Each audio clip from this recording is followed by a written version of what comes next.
I can't stop thinking about the Penguin. I hate him so much for what he's done, and yet somehow the creators of the show got us to sympathize with a monster, and the only reason why that worked is because they flipped a current trend on its head. But while I hate Oz, I love this show. But what if I told you that the only reason why the Penguin was able to be so great is because it ends up learning from one of the worst mistakes DC has ever made? And if you stick around to the end, that's something that we're going to be breaking down in this video. When we look at other similar TV shows like Breaking Bad and even movies like Scarface, the Penguin is able to take that anti-hero trope and go deeper than any of those stories ever could. Man, this show ends up becoming an all-out war. We got the Penguin, who meets a kid named Vic, and he takes him under his wing. We got Sophia Falcone, who's fresh out of Arkham and bloodthirsty for her brother's assassin. And then there's Salvatore Maroni, who's been warring with the Falcones since the beginning of time. The Penguin finds a way to use the Maronis to sabotage the Falcone family. Eventually, Sophia finds out about the betrayal after a bad drug deal and aims to get her revenge on Oz. But Oz ends up stealing the drugs. Sophia eliminates her family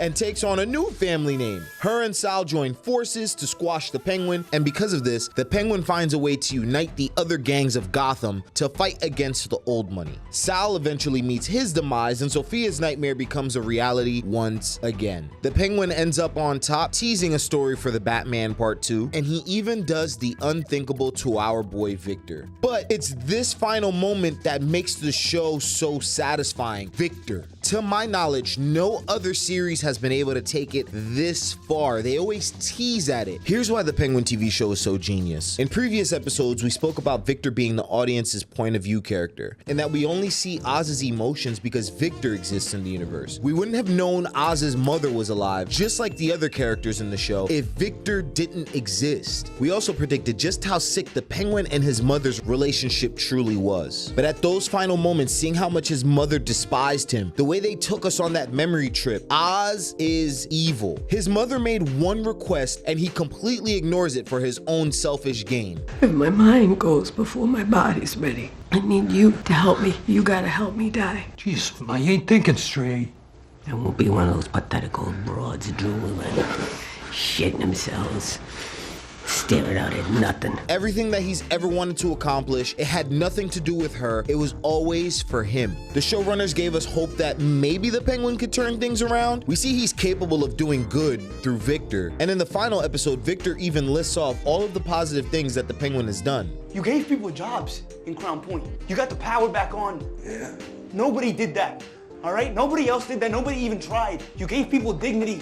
Through Victor, we're able to give the Penguin some sort of sympathy. But once Oz extracted exactly what he needed from us, he threw us away, like he did Victor. And if you want to think about it visual, this moment of dialogue is like a slingshot. Reminding us of all of the positive things that the Penguin has done sets us up to be disappointed at the very end of the episode. Again, tying into how genius this writing is. That's the thing, lately in media, we've been on this anti-hero trend. Sony put out 3 Venom movies, Morbius, and now Craven. Amazon gave us The Boys and uses Homelander as a study on narcissism. All of these villains, for whatever reason, have some sympathetic background that make them more like anti-heroes, now blurring the line for a lot of audience members on how they should feel about these characters. And I'll elaborate on this point a little bit later so that it makes more sense. But where this idea reaches a tipping point is where DC committed the ultimate sin in writing these anti-heroes. See, when we watch the Penguin, we know this man is a Batman villain. So why are we rooting for him? They take that trend, somehow finding a way to use that amount of love that we gain for the character to also now truly hate him. And I've never seen this happen to this potent of an effect. Like, think about Breaking Bad. Walter White becomes a monster. Say my name.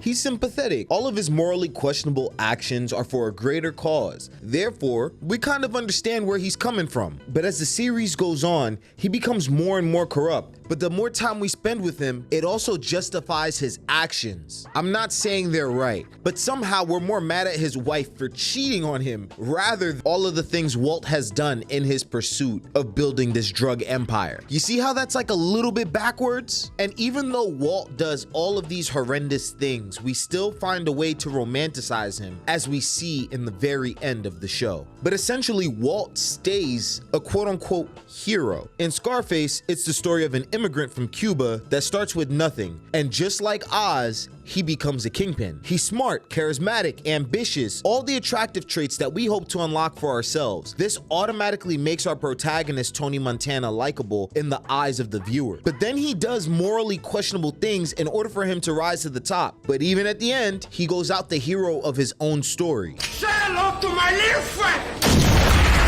Here's why all of this stuff is important. In both Breaking Bad and Scarface, the writers never take us to the point of completely hating the character. Why are we able to hate the Penguin so much more when him, Tony Montana, and Walter White share personality traits? In the Penguin's own comic, Pain and Prejudice, where the show actually takes heavy influence, people actually make the argument that his actions in the comics were justified because he was bullied.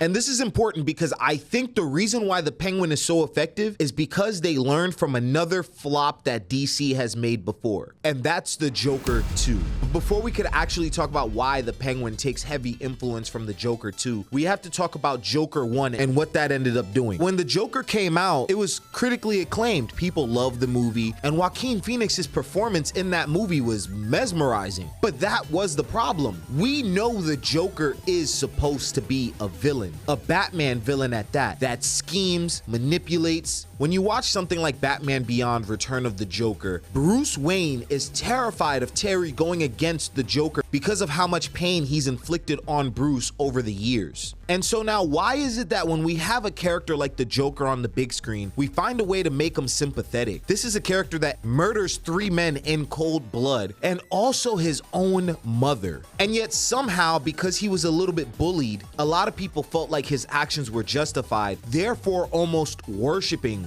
the Joker character. So that by the time we got to the Joker 2, people felt as though the Joker was redeemable. Watching it, it was very difficult for the audience to feel any remorse for Arthur's victims because the story focused on Arthur's internal struggles. And so by the time we got to the Joker 2, the movie bombs because they're trying to undo all of that praise that everyone had for Joker 1. For some reason, our current media feels like it's important for us to feel sympathy for these characters. The thing about these anti-hero villain characters that I think start to get people a little bit mixed up is that these characters share attractive traits. What do I mean by that? They're often charismatic, smart, know how to talk their way out of a situation, just like the Penguin. And so when we see these positive traits in people, we automatically wish we had those for ourselves. And that's how it's kind of easy to mix up a villain from an anti-hero when clearly the characters are meant to be a villain. But when it comes to the Penguin on a technical level, I love it so much because they somehow manage to make us feel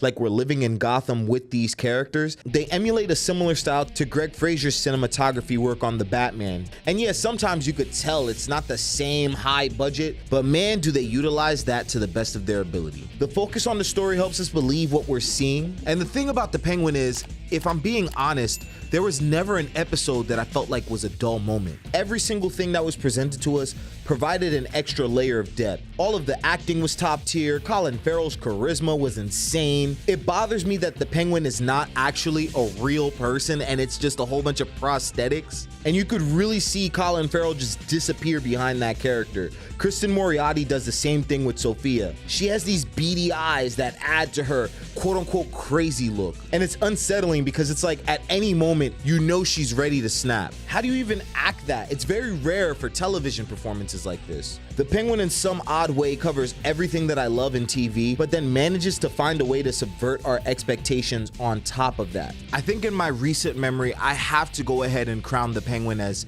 the best live action comic book TV show that I've ever seen so far. Maybe a close second being The Boys, but the level of storytelling that the Penguin was able to tell in the amount of time that it had was just mind-blowing to me. And I love how it holds up a mirror to us as an audience and really forces us to engage with the material. But a lot of people felt like the show was lacking the presence of Batman, and I addressed that in this video over here, and I'll see you in the next encounter.